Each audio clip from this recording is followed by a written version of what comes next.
Dios bendiga a todos mis hermanos en Cristo en este 2025. Que el amor, la justicia y el dominio propio reine en sus vidas. Buen día a todos. Buen día Puerto Rico, República Dominicana, Hispanoamérica, Estados Unidos y el continente oriental. Así que damos gloria a Dios por eso. Bienvenido a Biblia Estudio TV, tu instituto bíblico virtual. Como siempre, este es tu hermano Víctor Cáceres, quien te saluda en el amor de Jesucristo. Bienvenidos al despertar bíblico de hoy. Y sin perder tiempo, vamos a entrar en materia.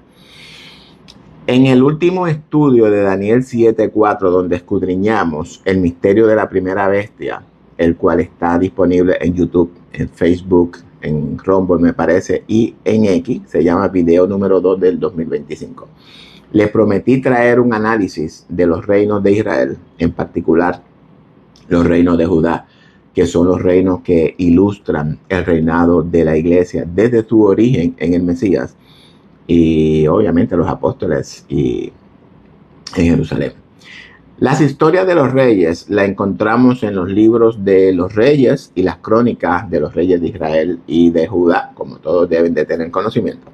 Por tanto, lo que pretendo con este estudio de estos reyes es traer en manera resumida el comportamiento, actitudes rebeldes, desobediencia, orgullo, altivez y la soberbia de cada uno de ellos.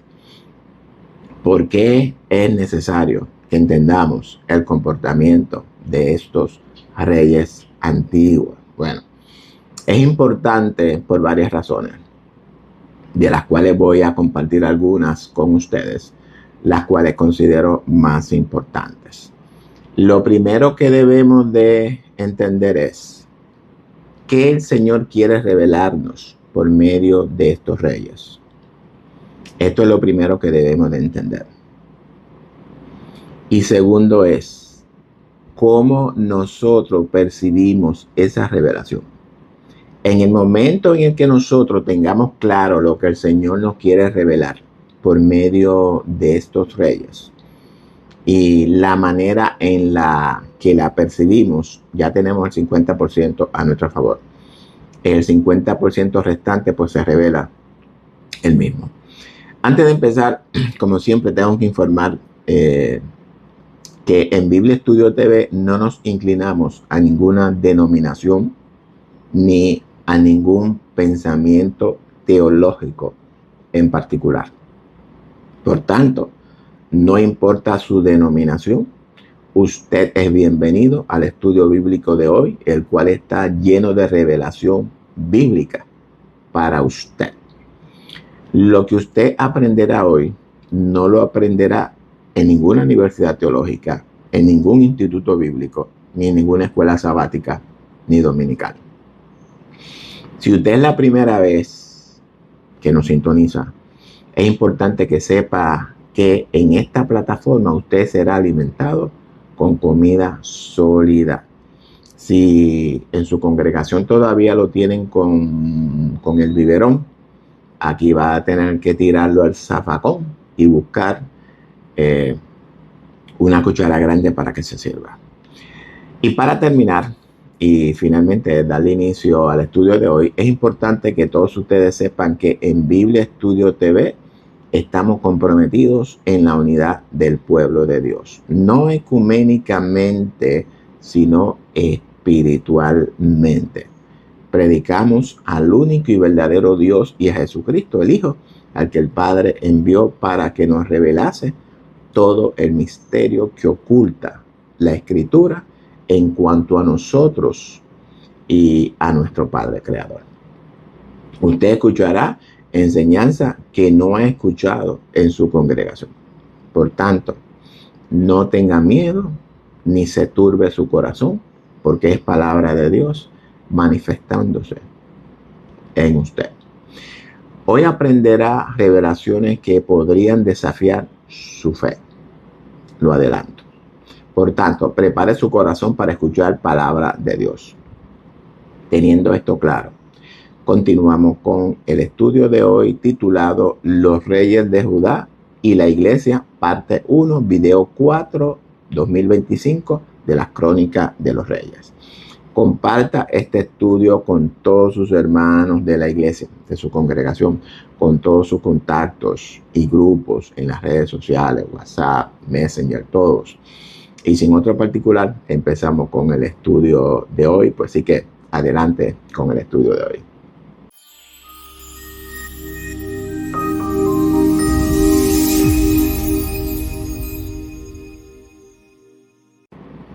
Bueno, ahora sí, empezamos con nuestro estudio de hoy. El objetivo de este estudio, igual que todos, es guiar al creyente en Cristo al conocimiento del único y verdadero Dios y de Jesucristo, el Hijo, al que el Padre ha enviado para revelarnos los misterios que esconde la Escritura. Porque el mismo Jesús revela en Juan 17:5 que si usted no tiene este conocimiento, usted no tiene la vida eterna. Esto es importante. Y de todo corazón yo espero que en su congregación le estén enseñando esta verdad. Si no lo están enseñando, entonces quédese con nosotros hasta el final de este estudio para que usted conozca esta verdad y pueda compartirla en su congregación con sus hermanos.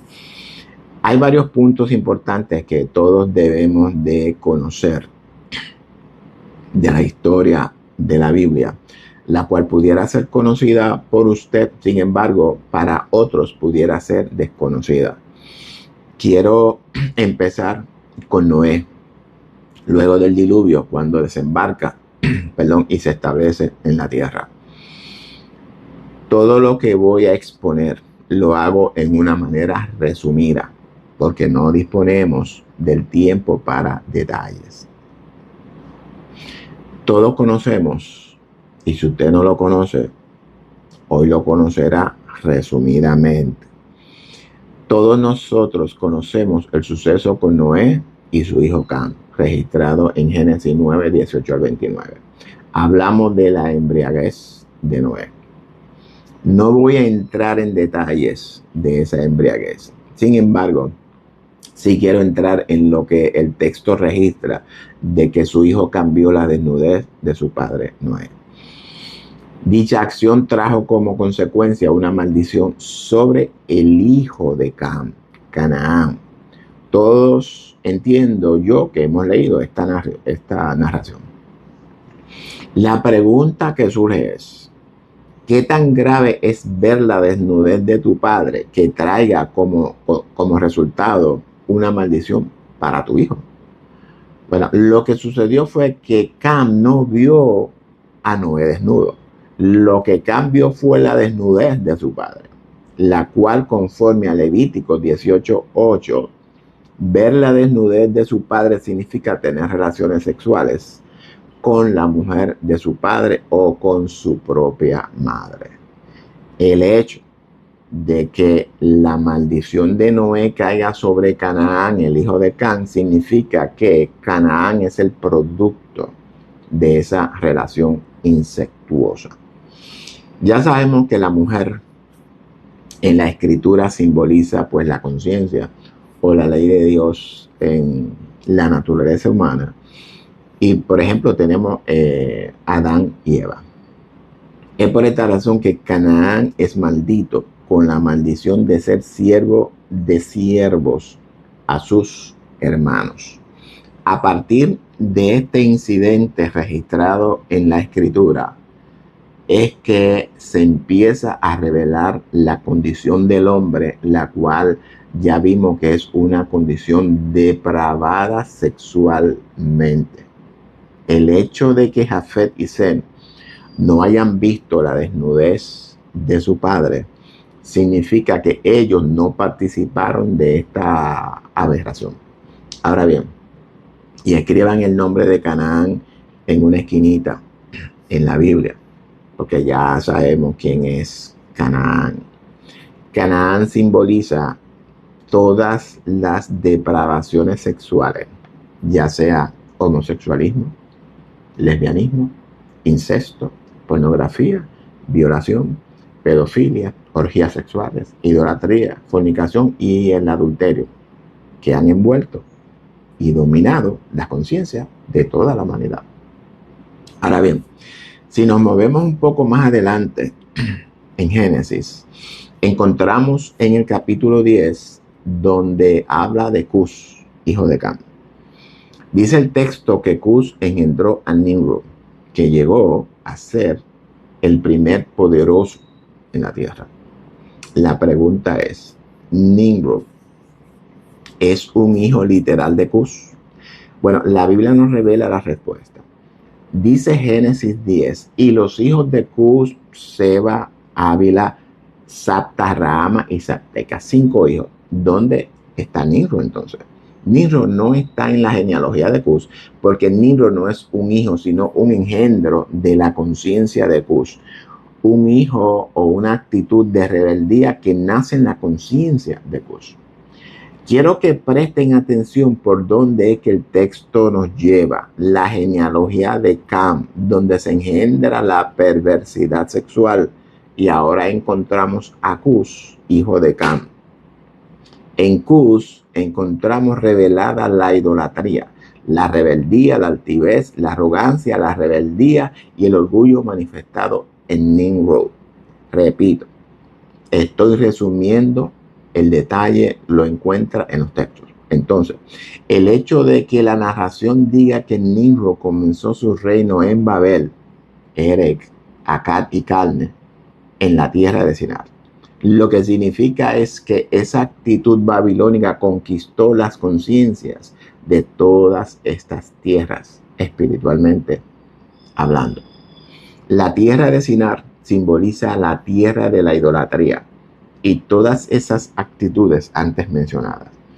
Es decir, las mentes idólatras de todo el mundo. Tierra dentro del contexto bíblico simboliza pues las mentes de los hombres. Y esa idolatría empieza en Babel o Babilonia. Ahora bien, si nos movemos un poco más adelante en Génesis, encontramos el relato de la Torre de Babel. Dice el relato que la tierra tenía una sola lengua y unas mismas palabras. Esa sola lengua simboliza el pensamiento correcto del Padre en ellos. Y las palabras significa que todo lo que ellos hablaban estaba en armonía con su creador, como debe de ser. Ahora bien, este relato de la Torre de Babel no significa que esta tierra o mente o conciencia del hombre era santa después de que Cus engendrara a Nimrod. Porque las narraciones bíblicas se repiten una y otra vez para revelarnos en cada una de ellas una verdad diferente. Si usted entiende lo que digo, lo felicito. Si usted no lo entiende, le sugiero que desaprenda y que vuelva a aprender. La construcción de esa torre de Babel es lo mismo que encontramos en Génesis 3. La rebeldía de la naturaleza humana contra su creador. Significa la rebelión contra el creador para ser igual o mayor que él. Eso es lo mismo que encontramos en Daniel 2, Daniel 7 y en el reinado de Salomón. La naturaleza humana rebelándose contra su propio creador. Adán se rebela contra su creador. Can se rebela, Israel se rebela, la humanidad se rebela y por último la iglesia también se rebela. Y usted preguntará, ¿cómo es eso de que nosotros la iglesia nos rebelamos contra nuestro Padre Celestial? Bueno, sencillo, solo escudriñe la escritura a los profetas, a Judá, a Jerusalén, que simboliza a la iglesia, y descubrirá toda la verdad. Dice Génesis 11:5 que el pueblo dijo, hagámonos un nombre. ¿Qué significa hacerse un nombre? Hacerse un nombre significa construir un carácter que se rebele contra la naturaleza divina, contra nuestro creador y seamos reconocidos en toda la tierra, es decir, en todas las conciencias o mentes humanas. Hice un resumen bien resumido del hombre en su origen, de las actitudes rebeldes de los hombres desde sus orígenes. Ahora bien, luego de que todos hayamos aprendido todo esto, luego de que todos estemos conscientes de cómo se origina el comportamiento humano, procedemos a continuar con el estudio de hoy. Antes de continuar, quiero hacer una petición. Comparte este estudio ahora mismo con toda su iglesia, con todos sus contactos y grupos en las redes sociales, con todos. El Padre que habita en usted le agradecerá esta grandiosa obra que usted hará. Vamos ahora a atar el hilo de la Torre de Babel, tomando en consideración que todos hayan entendido y que todos estemos en la misma página. Vamos a tomar el hilo y atarlo a Abraham. Y de igual manera, de una forma bien resumida. Abraham es padre de Ismael, su primogénito, y de Isaac, el hijo de la promesa. Sara, que dentro del contexto bíblico simboliza a la conciencia virgen o a la ley de Dios virgen sin ser profanada, engendra a Isaac.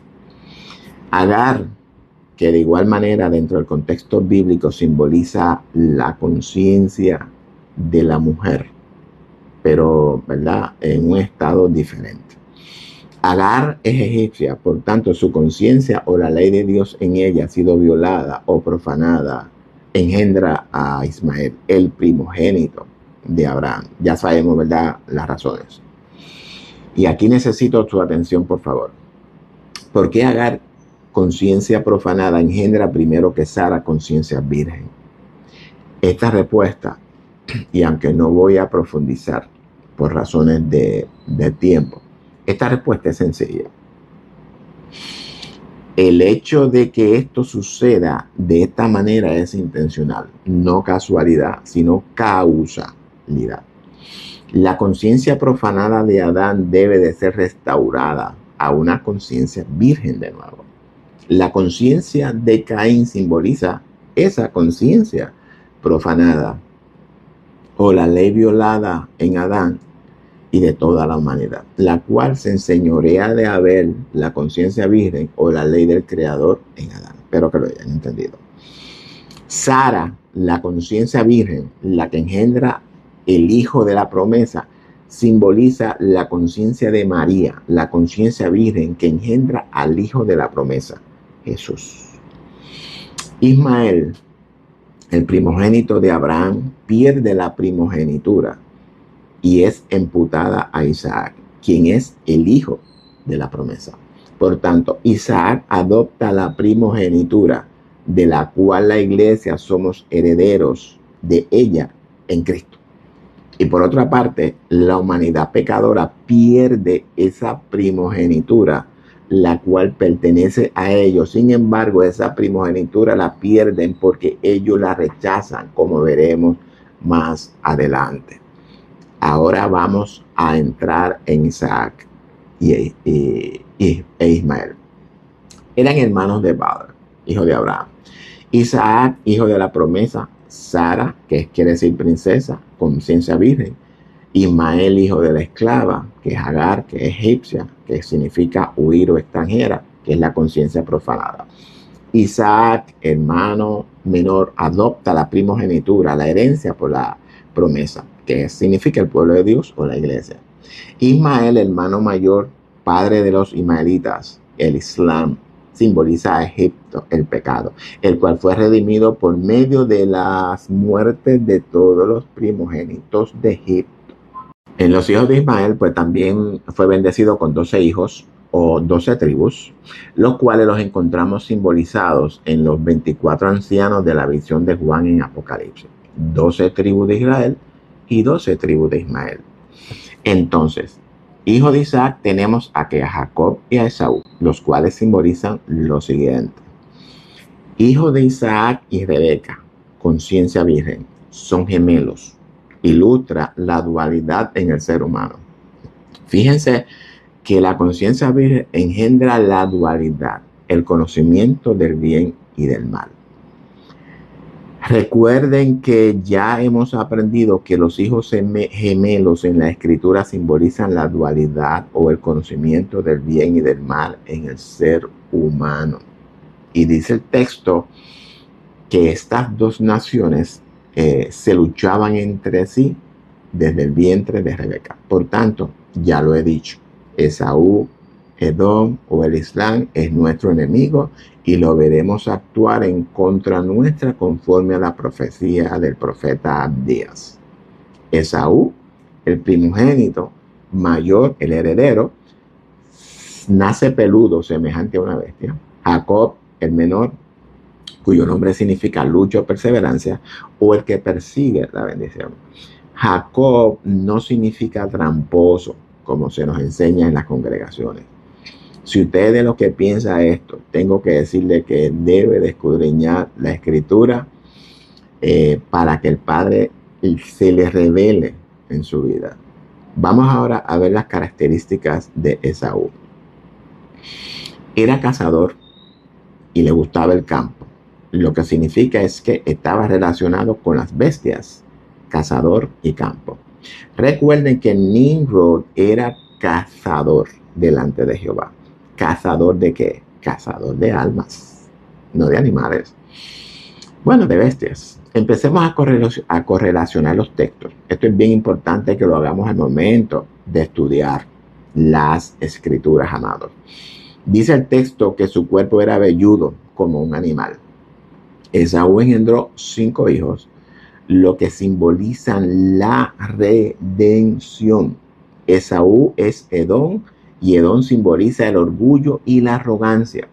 Otro punto importante sobre Esaú es que Esaú vendió su primogenitura a Jacob por un plato de lentejas.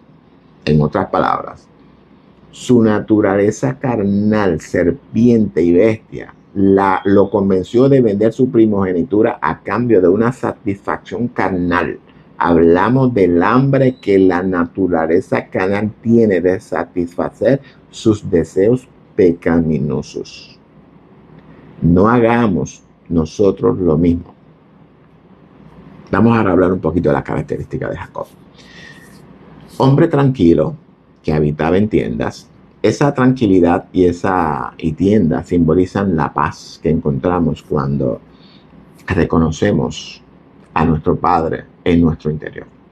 La paz es el resultado de ese conocimiento. Otro punto muy importante de Jacob es que, y esto no puedo revelarlo hasta que usted no comparte este estudio bíblico con todos sus contactos y grupos en las redes sociales. Ok, ya yo sé que lo han hecho. Es importante que el nombre de Jacob le fue cambiado luego de la lucha con un varón. El nombre de Jacob le fue cambiado por Israel. Y este cambio de nombre es importante que todos entendamos. Cuando en la escritura hay un cambio de nombre, este cambio simboliza el reconocimiento de un nuevo carácter en esa persona. No es que en la persona ese carácter es nuevo, sino que ese carácter se manifiesta desde su interior debido al nuevo nacimiento ocurrido en ella. Hablamos de la dualidad que forma el carácter del ser humano. Ya vimos que el carácter de Jacob era un carácter humilde. Entonces debemos de preguntarnos, ¿por qué el cambio de nombre? ¿Qué pretende transmitirnos el varón que luchó con Jacob? Porque sabemos que el cambio de nombre fue causado porque Jacob había vencido al varón. ¿A quién representa o a quién representaba este varón? Este varón representaba la naturaleza humana de Jacob. ¿Dónde ocurrió esta lucha? ocurrió en la conciencia de Jacob. Es decir, que la conciencia de ser en Jacob vence a la naturaleza humana de ella misma. En otras palabras, que Dios en Jacob vence a la serpiente, a la bestia, a la naturaleza humana de Jacob. Ahora bien, ¿a quién le fue cambiado el nombre? Definitivamente no fue a Jacob la conciencia, sino que el nombre le fue cambiado a la naturaleza humana, esa serpiente, a esa bestia que ahora se llama Israel. Por tanto, amados, si nosotros no logramos entender quién es Israel, tanto en el Antiguo como en el Nuevo Pacto, entonces no hemos entendido nada de la historia bíblica. Ya en otras ocasiones he enseñado que Elohim, el creador de todo lo visible que existe, por medio de Adán, el primogénito de toda creación, su plan de redención de toda la raza humana, la redención de esa naturaleza humana pecaminosa, caída, de esa serpiente, de esta bestia, por medio de la simiente de Abraham, Jacob, que es tipo o figura del Mesías, la inicia por medio de la nación de Israel. Israel en la escritura representa a toda la humanidad caída, a todas esas serpientes, a todas esas bestias, las cuales están representadas en las 12 tribus de Israel. Y también aprendimos que el número 12 implica reino. Entonces, las 12 tribus de Israel representan al reino universal de Jehová, según Isaías y Miqueas. Un reino que ha sido redimido del poder de la esclavitud, del poder de esa serpiente, del poder de esa bestia representada en Faraón. El cruce del Mar Rojo simboliza la redención de toda la humanidad que se encontraba esclavizada por su propia naturaleza pecaminosa. Esa serpiente o esa bestia que la esclavizaba. Entonces, si ya la humanidad ha sido redimida de esa naturaleza pecaminosa, de esa serpiente, de esa bestia, entonces, ¿cuál es el problema que todavía estamos enfrentando con esa esclavitud, con esa bestia? El problema radica en que el ser humano no ha querido reconocer al Padre Creador en ella. En mi caso en particular, yo he reconocido que Elohim, el Padre, es la conciencia de ser en mí. Es mi interior, es mi vida, es mi Salvador, es el que expía mis pecados. Y por último, es el mismo reino dentro de mí. Y también he reconocido que este cuerpo en el que habita el Padre es la serpiente, es la bestia. Y que esta bestia está sujetada, gobernada por el Padre en mí, y que pronto, muy pronto, el Padre se ha de manifestar en un nuevo cuerpo donde yo habitaré y reinaré por siempre y para siempre. Esa es mi conciencia de ser en mí. El que tenga sabiduría, que entienda lo que dije. Ese nuevo cuerpo es nuestra naturaleza celestial, mi nueva naturaleza celestial. Esto es lo que Jesús dice en Juan 17:5. Que la vida eterna es conocer al único y verdadero Elohim, el Padre, y al Mesías, al que Él ha enviado, y hoy se lo he manifestado. Ese Mesías es Cristo formándose en mí hasta el día de su nacimiento o de su manifestación por medio del arrebatamiento que revela Pablo. Si usted no tiene este conocimiento, entonces usted no tiene la vida eterna. No lo digo yo, lo dijo Jesús. Si usted no entendió lo que dije, repite este video hasta que lo entienda, amados.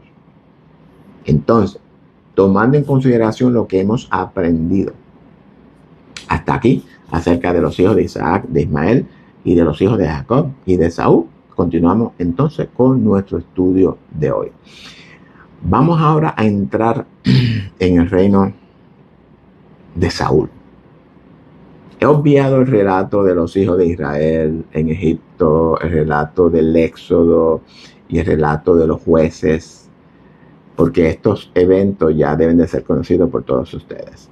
Sin embargo, hay algo en particular que quiero resaltar en el libro de los jueces, y son los capítulos 19, 20 y 21. Si usted en verdad quiere interpretar correctamente el Pentateuco, deben de interpretar correctamente estos 3 capítulos de jueces. En estos 3 últimos capítulos de jueces es donde encontramos la verdad revelada de la nación de Israel, de esa bestia horrible. La mera verdad, no lo que nos cuentan los teólogos. Entonces, cuando terminamos el libro de los jueces, encontramos una conciencia totalmente profanada, hollada por los gentiles, una mentalidad o una conciencia completamente pecaminosa y alejada de su creador. Una generación totalmente depravada, la cual lleva a nuestro Padre Celestial a redimir esas conciencias por medio de un Mesías libertador. Entonces, hace su aparición Samuel, un engendro de una conciencia limpia, santa, de una ley pura, la cual está simbolizada en Ana, la conciencia estéril. La mujer estéril en la escritura simboliza a esa conciencia estéril que necesita un milagro para ser engendrada o para que tenga engendros conforme a la ley. Luego de todos los jueces juzgar a Israel, nace Samuel, un juez, sacerdote y profeta delante de Jehová. Todas las características de Cristo, el Mesías, manifestadas en Samuel. Dichas características también son manifestadas en usted y en mí. La iglesia es juez, sacerdote y profeta. Si en su congregación no le enseñan esta verdad, hoy usted lo ha aprendido. Claro está. Para que esto sea una realidad en su vida, debe de creerlo por fe. Fuimos llamados a ser un reino de sacerdotes para nuestro Padre Celestial, según Éxodo 19. Esto llega a ser una realidad en nosotros cuando lo creemos por fe. Usted y yo somos ese Samuel espiritualmente hablando. Es aquí donde encontramos la revelación del pueblo escogido por Dios para que sea un reino de sacerdotes. Lo encontramos rebelándose contra la autoridad y el reinado divino en ellos. El pueblo llama a Samuel y le pide un rey humano quien lo gobierne. En otras palabras, que rechazan el reino del Padre en ellos. Y ahora encontramos la decisión del pueblo convertida en una realidad para ellos. La pregunta es, ¿por qué Dios se lo permite? Si el Padre es la conciencia de ser en ellos, ¿por qué se lo permite? Y ahora necesito su atención, porque hoy vamos a aprender qué sucede cuando nosotros tomamos una decisión, cualquiera que sea, en nuestra vida. La conciencia de ser en el hombre significa lo siguiente.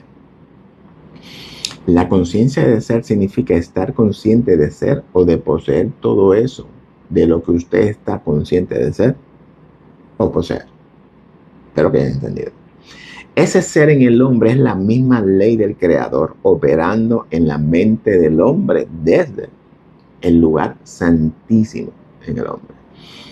Ese ser es incondicional, no hace acepción de personas, ni de deseos, ni de sueños, ni de imágenes, ni de visualizaciones. Por tanto, el deseo de este pueblo era un gobierno humano en lugar de un gobierno divino. ¿Qué hizo la ley? La ley se lo otorga. Sin embargo, lo que el pueblo no sabe es que, y esto por favor escuchen bien para que piensen antes de desear, imaginar o visualizarse o alcanzar alguna meta o tomar cualquier decisión en su vida. Esto es importante. Ese ser o la ley en ello, porque la ley de Dios es ese ser en nosotros, ese ser exige obediencia para que pueda cosechar bendición. Sin embargo, a la misma vez, esa ley exige castigo por desobedecerla, y dicha desobediencia trae o atrae una cosecha de maldición.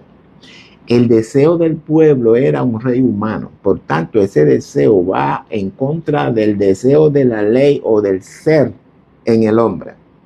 Y preste mucha atención porque en este pueblo estamos nosotros.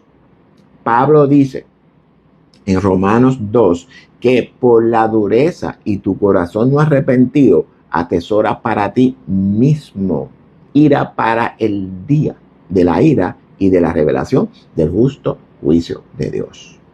Lo que significa que cada vez que yo tomo una decisión incorrecta, o deseo algo, o imagino algo, o visualizo algo de lo cual estoy consciente de desearlo o de tenerlo, y dicho deseo no armonice con la ley de Dios en mí, ese deseo de ser o de poseer algo va a ser una realidad en mi vida. Pero, y esto es lo que quiero que entendamos, si estoy consciente de eso que deseo ser o poseer en mi vida, no está de acuerdo con la voluntad o la ley del Creador, me estoy rebelando en contra de esa ley en mí mismo. Por tanto, si me rebelo contra mi propia ley, atesoro ira dentro de mí mismo, la cual será manifestada en el justo juicio del Padre. Por tanto, si usted comete ese error, debe de arrepentirse, no volver a cometerlo, y de esta manera elimina esa ira atesorada en su corazón. Me parece a mí que estoy siendo bien claro. Y Pablo también lo dice bien claro. Por tanto, siempre tengo mucho cuidado con lo que deseo ser o tener en mi vida. Procuro siempre ser y poseer lo que la voluntad o la ley de mi Padre quiere para mí. Y lo mismo debe de ser para usted. No podemos equivocar en esas ocasiones. Todos lo hacemos, pero debe ser la regla. Entonces, el pueblo de Israel, esa serpiente, esa bestia, decide separarse del gobierno de su creador y estar bajo el gobierno de bestias iguales o peores que ellos. Raúl reinó por 40 años sobre las 12 tribus de Israel, las cuales representan al mundo desobediente, serpientes, bestias. Esos 40 años, al igual que los 40 años en el desierto que el pueblo estuvo, más los 40, y también los 40 días de ayuno de Moisés, simbolizan el tiempo de los gentiles. Ya eso yo lo he explicado. El reinado de Saúl fue un reinado mixto, es decir, que empezó bien, obedeciendo a la ley de Dios, y luego vimos un cambio en su conciencia causado por un pensamiento de celos, emociones descontroladas. Este pensamiento de celos causado por su naturaleza humana, la serpiente o la bestia en él, lo lleva a una rebelión en contra de la ley del Creador. Y no tan solo contra su Creador, sino también contra el ungido del Creador. Esos celos fueron las causas de su rebelión, de su altivez, de su desobediencia, de su arrogancia, la cual lo llevó a un rechazo de parte del Creador y a un despojo de su reino sobre las 12 tribus de Israel. Perdón. Por tanto, amados, tengamos cuidado con nuestras emociones. No podemos dejarnos gobernar por nuestras emociones. Debemos de aprender a manejarlas con sabiduría. Vamos ahora a entrar en el reinado de David. David es el octavo hijo de Isaí, si usted no lo sabía. El número 8 en la simetría hebrea simboliza que no tiene principio ni tiene fin. Es por esta razón que el Mesías es llamado hijo de David, porque el reino del Mesías pues no tiene principio ni tiene fin. Recordemos que, de acuerdo con Pablo en Efesios 2:7, la iglesia ha venido a ser el Mesías. Yo soy el Mesías y usted es el Mesías, espiritualmente hablando. Ese Mesías que en el tiempo señalado nacerá en nosotros y nos liberará de esta serpiente, de esta naturaleza pecaminosa, de esta bestia. David, contrario a la rebeldía de Saúl, es considerado un hombre conforme al corazón de Dios. ¿Qué significa eso? Un hombre conforme ¿verdad? Conforme o hecho al corazón o a la conciencia de Dios es un hombre que, aún conociendo el bien y el mal, aún habiendo en él esta dualidad de pensamiento, escoge obedecer el bien. Y es lo mismo que el Padre espera de nosotros. Significa que hará y obedecerá a todo lo que el Padre le pida, sin cuestionar, sin peros, sin reclamos. David era un hombre de carácter valiente, poderoso, lleno de amor por su creador, por su pueblo, obediente, y tenía dominio propio. Ahora bien, y quiero hablar de la decisión errónea que David tomó. Hablamos de la decisión de acostarse con Betsabé, una mujer casada, la cual es símbolo de la conciencia no adulterada. La decisión de David acostarse con ella, aún sabiendo que era casada, simboliza el adulterio, tanto carnal como espiritual. Adulterar una conciencia no adulterada es violación de la ley del Creador en David. Adulterar con otra persona es incitarla a violar la ley del Creador en ella. Por tanto, el deseo de la mujer pertenece a su marido y viceversa. Ya aprendimos lo que sucede cuando deseamos tener algo, y ese deseo va en contra de la voluntad de Dios. David logra obtener su deseo, porque la ley de Dios en él es incondicional. La ley complace los deseos de tu corazón, pero ojo con esto. Ya todos sabemos lo que esa siembra de David en su mente produjo. Lo primero que produjo fue un fruto de fornicación. Ese fruto es el mismo que encontramos en Adán y Eva. Caín el primogénito y Abel el menor. El primogénito mata al menor y queda como primogénito, que es al que encontramos actuando en todas las conciencias.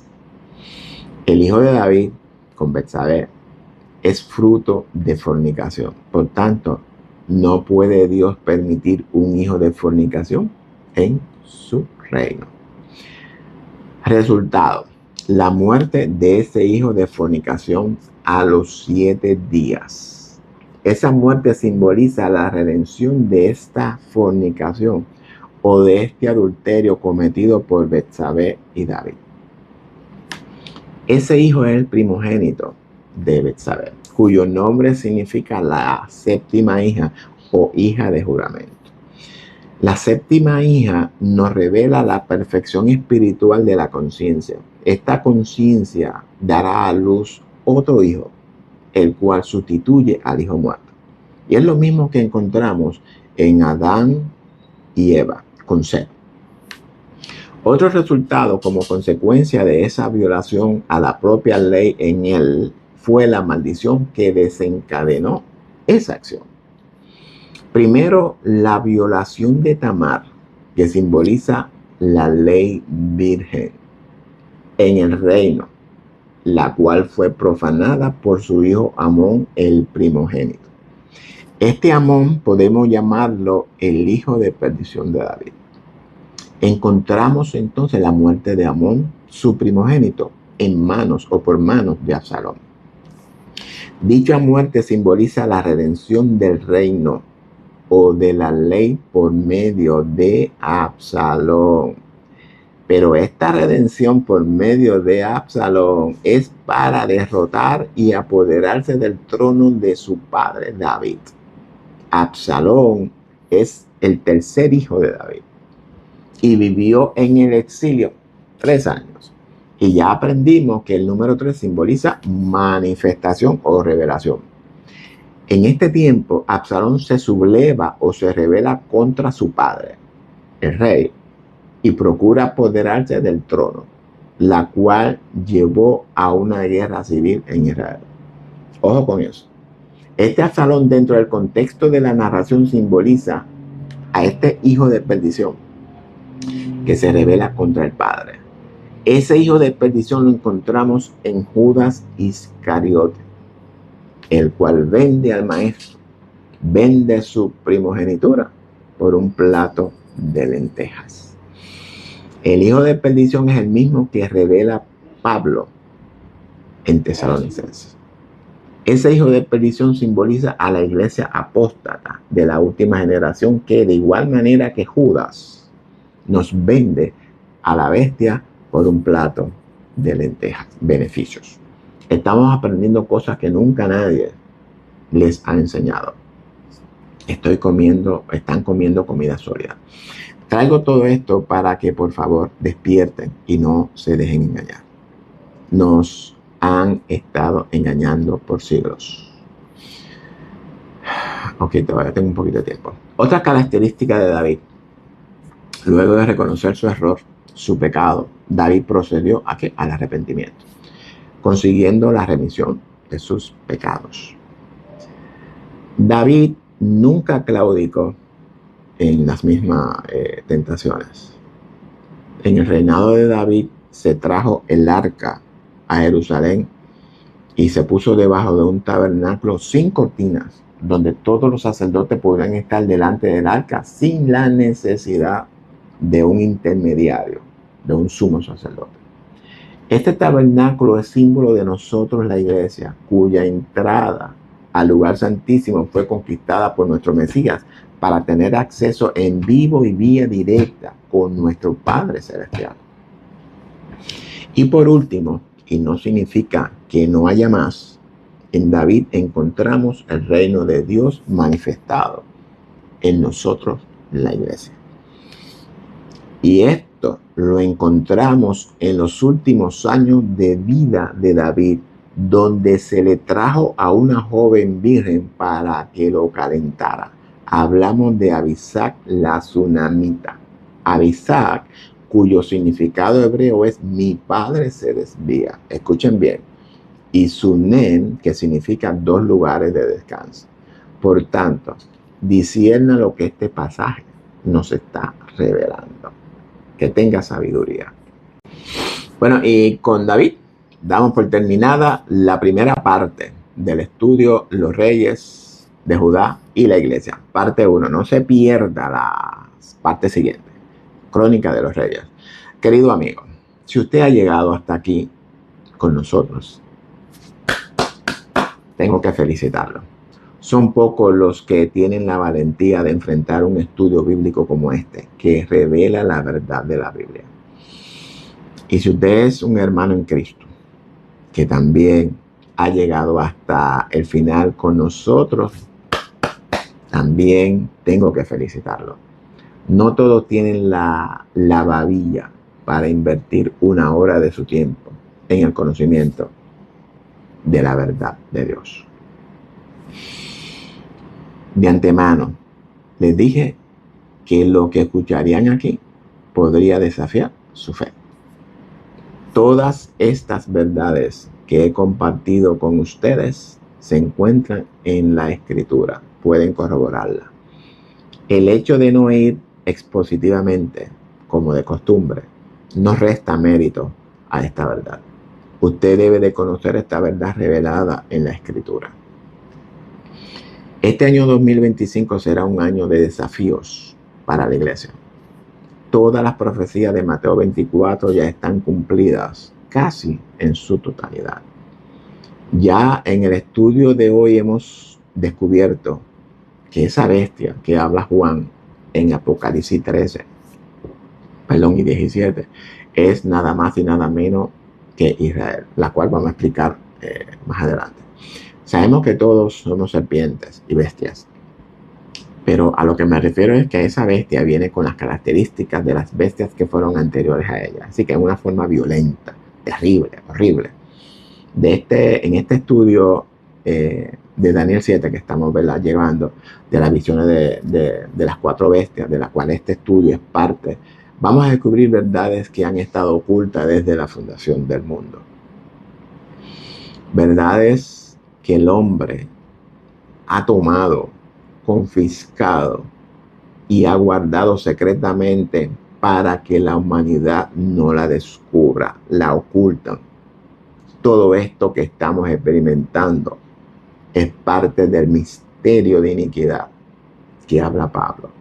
Un misterio o un secreto que debe de ser descubierto, que ya está en acción.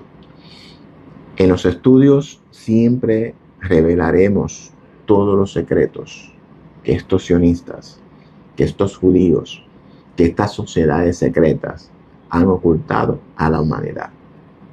Por tanto, amados, no se pierda ninguno de nuestros estudios. Si usted no se ha suscrito a nuestro canal en YouTube, le exhorto a suscribirse. Apriete la campanita para que YouTube le notifique de cada video que subimos a la plataforma. Estamos subiendo 2 a la semana, me parece. Síganos en Facebook, regálenos un me gusta como muestra o señal de que el contenido que traemos es para edificación de su vida, le edifica. Comparta este estudio con todos sus hermanos en la congregación. Comparta con todos sus contactos y grupos en las redes sociales, WhatsApp, Messenger, todos esos grupos. Así que gracias por su patrocinio. Gracias por invertir esta hora en el estudio de la palabra de Dios, el cual le será de mucha recompensa de parte de nuestro Padre Celestial. Gracias por permitirme entrar en su hogar, a su corazón, por medio de esta palabra de vida para usted y los suyos. Oren por mí para que nuestro Padre Celestial me siga usando como instrumento de bendición para todos ustedes y para que abra puertas en todas partes del planeta donde este mensaje llegue. Será hasta la próxima edición, si así el Señor lo permite. Así que nos vemos. See you. Dios me los bendiga a todos. Los amo en el amor de Jesucristo.